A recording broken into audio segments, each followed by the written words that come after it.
Praise the lord. ದೇವರ ಅತಿ ಪರಿಶುದ್ಧವಾದ ನಾಮಕ್ಕೆ ಸ್ತೋತ್ರವಾಗಲಿ. ಯೇಸು ಸ್ವಾಮಿಗೆ ನೋಡಿ ಪ್ರಿಯರೇ, ಮಕ್ಕಳ ಮೇಲೆ ಎಷ್ಟೊಂದು ಪ್ರೀತಿ ಅಂತೇಳಿ ಮತ್ತಾಯ 19ನೇ ಅಧ್ಯಾಯ 13, 14, 15ನೇ ವಾಕ್ಯದಲ್ಲಿ ಚಿಕ್ಕ ಮಕ್ಕಳನ್ನು ಪ್ರಾರ್ಥನೆಗೆ ಅಡ್ಡ ಮಾಡುವಾಗ ಅವರನ್ನು ಬಿಡಿರಿ, ಪರಲೋಕ ರಾಜ್ಯವು ಇಂಥವರದ್ದೇ ಅಂತ ಹೇಳಿದ್ರು. ಹಾಗೆಯೇ ಮತ್ತಾಯ 18ನೇ ಅಧ್ಯಾಯದಲ್ಲೂ ಕೂಡ ನೀವು ಚಿಕ್ಕ ಮಕ್ಕಳ ಥರ ಆಗದೆ ಹೋದರೆ ಪರಲೋಕ ರಾಜ್ಯಕ್ಕೆ ಸೇರೋದೇ ಇಲ್ಲ ಅಂತೇಳಿ ನಮಗೂ ಕೂಡ ಎಚ್ಚರಿಕೆ ಕೊಟ್ಟಿದ್ದಾರೆ. ಹಾಗೆ ಹೊಸ ವಿಶ್ವಾಸಿಗಳು ಕೂಡ ಚಿಕ್ಕ ಮಕ್ಕಳಂತೆ ಅವರನ್ನು ಕೂಡ ಸೇರಿಸಿಕೊಳ್ಳಬೇಕು. ಚಿಕ್ಕ ಮಕ್ಕಳ ಹೃದಯ ಎಷ್ಟು ಮುಗ್ಧ ಅಂತ ಹೇಳೋದಕ್ಕೆ ನನ್ನ ಮೊಮ್ಮಗನ ಒಂದು ಸಾಕ್ಷಿಯನ್ನು ತೋರಿಸ್ತೀನಿ ಪ್ರಿಯರೇ. ಅವನು ಮೆಣಸನ್ನು ಬಾಯಲ್ಲಿ ತಿಂದ್ಕೊಂಡು ಕಚ್ತಾ ಇದ್ದಾನೆ. ನಾವು ಬೇಡ ಅಂತಂದ್ರೆ ಕೇಳ್ತಾ ಇಲ್ಲ. ಕೊನೆಗೆ ಅವನಿಗೆ ಮೆಣಸು ತಿಂದರೆ ದೇಹಕ್ಕೆ ಎಫೆಕ್ಟ್ ಆಗ್ತದೆ ಅಂತ ಹೇಳುವಂಥ ಭಾವನೆ ಕೂಡ ಇಲ್ಲ.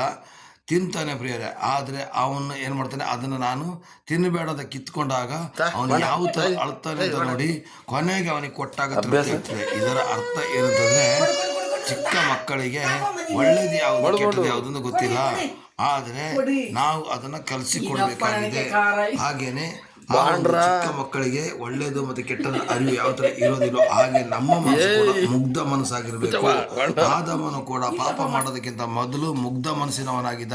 ಸೈತಾನ ಸ್ವರ ಕೇಳಿ ಒಳ್ಳೇದು ಕೆಟ್ಟದ ಅರ್ಥಕೊಂಡ್ರೆ ಹಾಗೆ ನಾವಾಗಬಾರದು.